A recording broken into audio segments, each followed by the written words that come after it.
Here's one of my little race reports that I do mainly for my family and a few friends, so it's not anything wonderful and big. Here's the medal that you get for participating in my recent event, the North Coast 24-Hour Endurance race at Cleveland. Here's the tech shirt that you got, very nice. Always like getting tech shirts. So it was this past weekend, it's now Tuesday. What I ended up with 45 miles. I wanted 100K or more. So that would be 62.2 or more, but it didn't work out. I've had all kinds of things happen to me. This event was about my 5th or 6th since May of 50K or longer. 2.5 years ago, I didn't walk. I mean, I walked, but I didn't do much, except maybe some walking. So I started doing some 5Ks and then kind of built up to this. So this event I kind of signed up for after Howl at the Moon, which is early August, and thought it might be interesting. Susie didn't get to come with me, and so I missed having a crew. Drove to Cleveland on Friday, had a friend of mine, online friend of mine that's in a runner's forum, fixed supper for me. It was nice to see Michelle, and she actually came to the park a couple of times to kind of encourage me and to see some other friends. And she saw me not happy, and here's why. It was raining all night long at Cleveland. Raining when I got to the park, set my sport umbrella up, and then while I was waiting, it really rained hard. Then it kind of lightened. The race starts at 9, and it's a 0.9 mile loop that goes around, and asphalt, right there by Lake Erie, so there was always wind blowing, which made it a little cool at times. During the rain, it was actually, I forget what the temperature was, upper 60s, got into 70 something, I guess. So actually, it felt pretty good. It kept you from getting too hot. Sun did come out, and it did clear up eventually. My goal was 5 laps per hour minimum, so that'd be 4.5 miles at least, because it's a long haul. I mean, unless you're one of those elite people that did 150 or so, you've really got to pace yourself. So there were under 200 people doing both the 24 and the 12. Most people doing the 24. Starts at 9. Of course, it goes till Sunday morning at 9. First 2 hours went really well for me. I'm eating and drinking like normal. Brought my own stuff, but I do stop by the table. Made sure I don't eat anything that I've never done before, that I haven't eaten before at a race, to make sure I don't kick in something. I know I might try something, but usually I don't. First 2 hours went great. I was running 3-minute run and then a 30-second walk pattern. And then about in the third hour, not my stomach, I wasn't nauseated, but my lower GI just, I guess, locked up or something. Felt heavy, just really uncomfortable, nothing I could do about it. Then I was reduced to walking, couldn't run at all, because I started having major cramps constantly for most of the day, almost the entire rest of the race.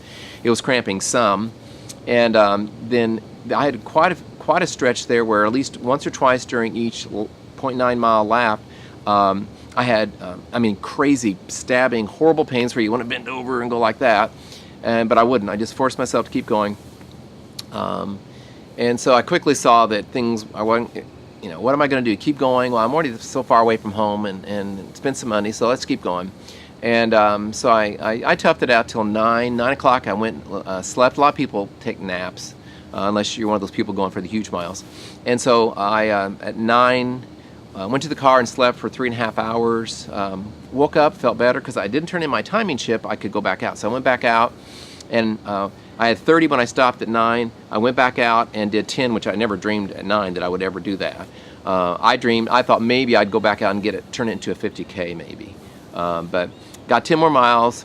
I did eat one thing new, but it was already, nothing really could be fixed at that point. The hot ham and cheese really tasted good whenever that was early in the morning. Not too many people were out there at that time.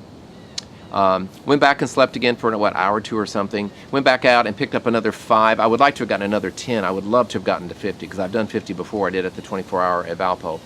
But it was not to be. A lot of nice people, great crew. They know how to run this event. We had gale force winds at around 5 o'clock. Just a short, very intense storm. Like I said, it's Lake Erie. There are, surfers out there, even though it's not, Waikiki or whatever. And people parasails. There were wedding parties there, getting pictures taken. So all kinds of stuff going on, because the course is not blocked to anybody. Anybody can walk. So you had sometimes runners coming the opposite way that were not part of the event. All kinds of skill levels. I think I was out of the, I forget how many people, I was like 108th or something because of my low mileage. Of course, 2 years ago, 4.5 miles would have been a big deal for me, but 45 was a little disappointing. But I now learned to deal with what I had to deal. I would have preferred to have been nauseated, because if I'd been nauseated and it just wouldn't go away, I would just go off to the side, make myself throw up, and start over. And you shouldn't do that a lot, but that's sometimes a way to solve an issue at an ultra. But I was never nauseated. But I did ginger chews, I did Tums, I always drank. I try to keep taking my gels, but I probably the last 8-10 hours I didn't eat anything at all. It just wasn't really worth it. So overall it was a good experience. I do want to go back in a year and do it again in the fall, because next spring they have 2 events each year, and sometimes it's a national championship. So you get to see a lot of really elite people that do, like, they're doing 160 more. But the guy that did 150 was pretty elite. Very impressed by him just motoring by all time. And I think third place was a gal that, I forget what she did, but she did a lot of good mileage out there with people doing that. So North Coast, I highly recommend it if you've never tried a timed ultra. It's a neat event and a great place, beautiful place to run. You think it was boring at 0.9 mile loop, but you get to see people, and I think that's what these events are. You're meeting a challenge, and you get to, you're challenging yourself. Plus, you get to meet a lot of neat people. So, the Indiana Trail was toward the end of April, and I think this will probably be toward the end of April in April. So I won't be able to go back in the spring because I've got unfinished business at the Indiana Trail 100. And if you're not familiar with that race, look it up. And when you get to the website, you'll see it says course video, and I shot that, and I'm actually going to probably have a new one soon. It shows you a nice video of the loop, so I'm kind of advertising for the Indiana Trail 100, which is a great event. This will be the second year for it, and hopefully we won't get 6.5 inches of rain the day before, like this past year. So it's my little report, and I don't have any other races right now. Oh wait, I have a Columbus Mill Race Marathon coming up this Saturday, which I normally wouldn't do. After doing 45-50 miles, I wouldn't be doing another half. But it came up, and I'm doing it with a friend of mine. And then, I don't know, maybe the Huff 50K back at Chain Lakes, which has some of the same course as Indiana Trail.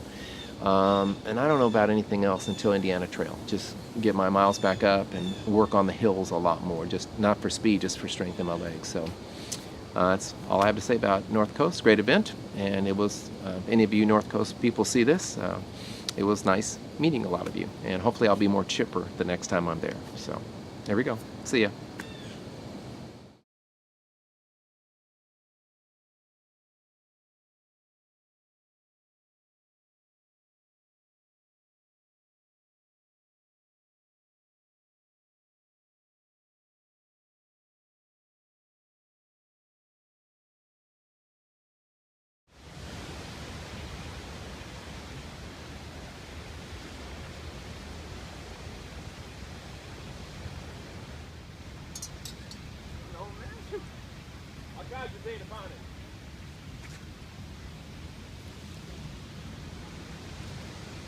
Some surfers out there.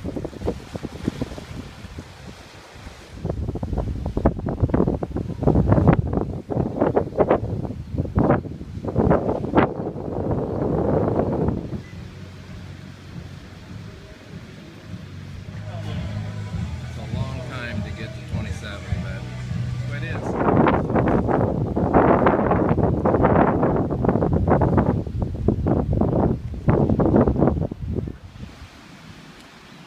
Coming in on my last loop. It's going to get me to 45. Not what I wanted, but it's sure better and a lot more than I thought I would get at 9 o'clock last night. That's it. Yeah. All done.